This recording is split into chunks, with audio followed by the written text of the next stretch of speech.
I had a dear friend and mentor named Jim Rohn, who was my teacher when I was 17 years old.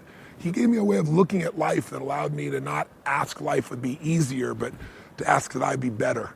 He got me to realize that the secret to life was to work harder on myself than my job or anything else, because then I'd have something to give people. And he really shaped me. What's up, dreamers? Welcome to another episode of Helpful Dreams. Today we're going to be diving into the best life advice from Jim Rohn. If you've been on this channel before, it's no secret that my favorite mentor of all time is Jim Rohn. Jim Rohn started off as a farm boy in Idaho and became a self-made millionaire by age 31. He's authored dozens of books who have reached the hearts of millions. He also was a primary mentor to Tony Robbins and is a key component of Tony Robbins' success to this day. Real quick, before I jump into each element of Jim Rohn's philosophy, it's important to touch on the power of imagination. Imagination is super important when diving into any personal development because we need to be able to step outside of our comfort zone to visualize a future that's different than what we're currently living in right now. The power of imagination is what can take us from an idea to actually creating objectives and visualizing the path to the desired outcome. Imagination is responsible for things such as launching us into space, completing huge advancements in technology, as well as in the creative field of envisioning huge major productions. Imagination is the creative process in which we manifest our reality and we progress to a better future. I mean, think back only 10 to 20 years ago, before the internet and any of this technology was around us. It was a super different world that we lived in, and the imagination has the power to shape our world. It also gives us the ability to have faith that we can complete any task that we set out to achieve, and without belief there's no point in doing anything at all. If you don't believe it's going to be done, then why do it? So that's the first point of just going into this, is just pondering on the idea of imagination and creativity and having an open mind as we go through this. Element number one from Jim Rohn's philosophy is facing your fears. This is super important because when you begin to step out of your comfort zone, you're immediately going to feel fear. Our psychology and our mind is going to strive to keep us where we're at, but in order to create new habits and things like that, you're going to experience fear, discomfort, depression, anxiety, and all that stuff will come to you, especially when you're making rapid change. And so it's important to reframe it, recognize that it's just a signal that you're growing rather than a signal that you shouldn't be doing what you're doing, and progress and keep moving forward on to the next step. Super important because you're going to feel this right in the beginning. Element number two of Jim Rohn's life philosophy is use your willpower. Willpower is how we make the decision to change. It's how we initially say that I'm not going to live the next 5 years like I lived my past 5 years. It's how you make the decision to begin to start the trek through fear and into change. And so it's really important to use our willpower. It's the decision point. It's where we say enough is enough. I'm going to change. I'm not living like this anymore. Willpower often has to be executed when you're at your lowest moments, when you feel like you're depressed and you're never going to make it out of the comfort zone and you're never going to achieve the things that you set out to do. That's when you have to exercise your willpower, make the decision, commit to it, and then go into action. Element number three of Jim Rohn's philosophy is to own up to your mistakes. If we take responsibility for what we've done wrong in the past, if we actually look at it and instead of deflecting onto excuses or other people in our lives or circumstances, take accountability, try to realize where you went wrong and the mistakes that you made, and take responsibility for it, because that's how you truly identify the starting point to come from, is where you're at. We can't establish where we're going to go without establishing where we're at, and that takes accountability. That takes looking at yourself closely and seeing what could be improved. We can't fear looking at ourselves in the mirror. We have to go straight into it and take accountability, and this helps with the relationships. Sometimes all it takes is an apology for how you acted to completely eradicate maybe a difficult circumstance with your partner. This helps even in business. If you're in a tough situation, it's better to say, hey, you know what? I understand. I'm hearing you, and I'm taking accountability for my actions. this is how we're going to move forward from here. Accountability is always the starting point to action that will truly move the needle in your life. Element number 4 is to refine your objectives and set your goals. So it starts with willpower to make the commitment to change. It takes accountability to understand where you're at. And then you set a vision. You set the bigger vision of what you want, and you identify the gap between where you are now and where you want to be. And then the steps become clear. The more that you take one step at a time, the more situations are going to open up for you. The opportunities are going to open up. And it's kind of the deal where the path comes up to meet your feet as you walk. It's important to just keep striving forward, take one step at a time, make sure that you're super clear on your goals and your vision, and the rest will handle itself. The human mind has an extraordinary way of putting the puzzle pieces together once it has an objective in mind. Element number 5 in Jim Rohn's philosophy is believing and having faith in yourself. Because you must truly believe that you can actually get your goals done, or else what's the point?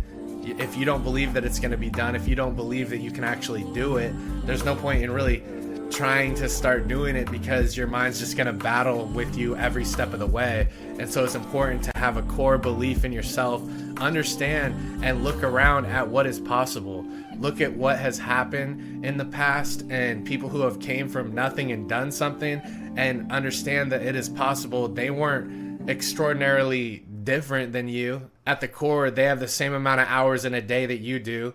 And it's important to look at the other things that have happened in the world in order to reinforce your own faith in the possibilities that are out there, because the possibilities are endless.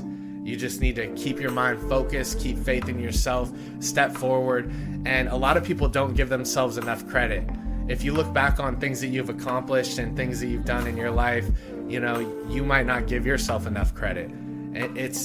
Things are hard, life is hard. Even getting through the smallest of things, you did it and you were there and you overcame those challenges. Learn to love yourself and understand that anything is possible once we start to chip away at it and take one step at a time. Element number 6 is requesting and making use of wisdom. It's seeking out the right answers. It's being humble enough to listen to the opinion.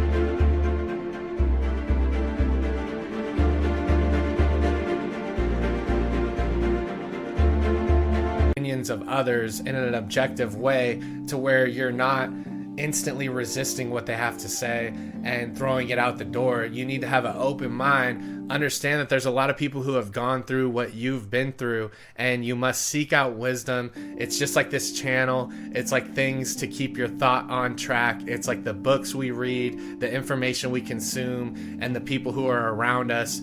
These all play a major role in keeping our mind on track.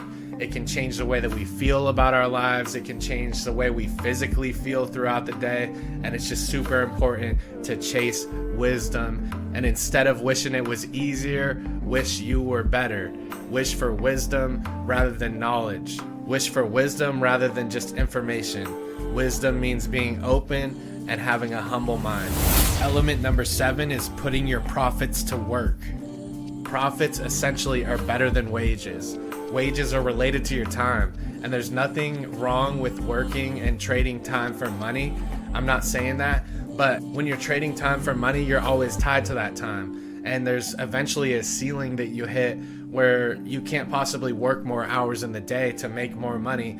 It's like people who do online courses. Once they put in the work once, they have customers that continue to come in and buy, and they don't have to be around for that. They don't have to put their active time into it. It's okay to be trading your time for money if you're content, but be open-minded to ways you can use profit to leverage your time where you don't have to be actively present in order to make the exchange of money. Element number 8 is finding your purpose in life.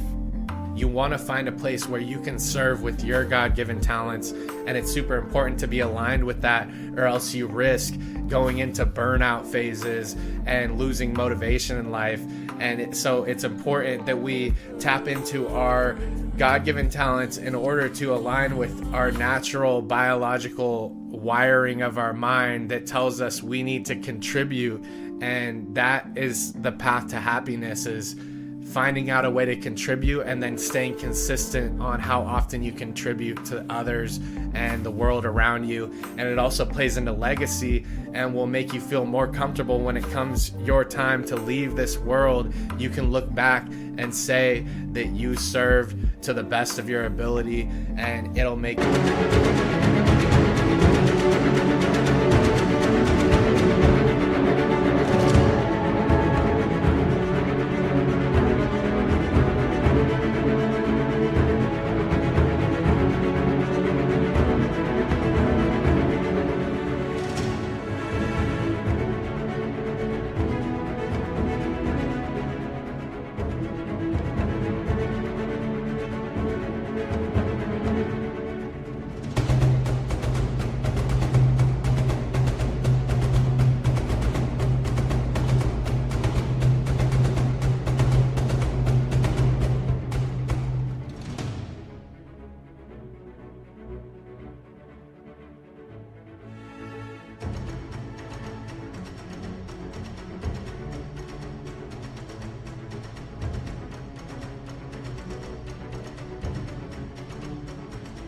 things so much easier in the end looking back on your life.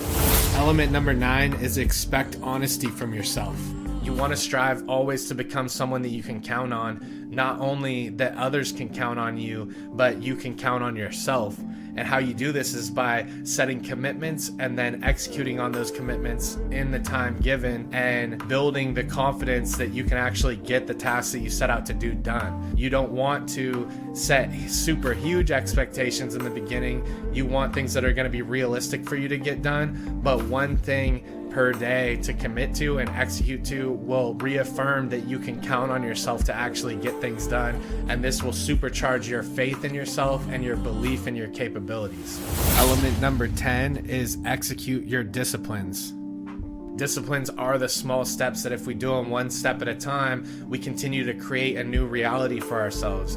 And disciplines don't feel natural in the beginning. They're going to feel uncomfortable to do. They might be some things that you don't even want to do, but you know that you have to just keep committing to them because they're the small building blocks that make the entire structure of our lives. And so it's super important to stay disciplined, face it head on, and just continue to push. And this also will relay and reinforce your confidence and your faith in yourself as well. And these are the small actions that make the difference. Element number 11 is to defend what is right.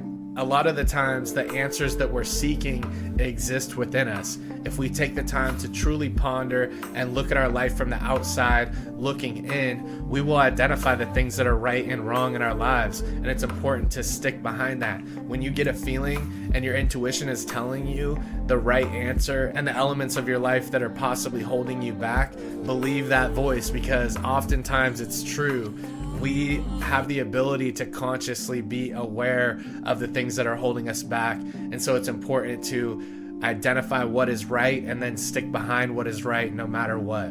And that concludes the time we have today. I hope you guys subscribe if you like this content. It helps the channel and it helps spread out this message to more and more people. I really appreciate you guys for coming by. I just wanted to get together that defined list of all the elements that I've compiled from Jim Rohn's teaching in the past and get it all into one concise video for you guys. Thank you so much for coming by. I'll see you later.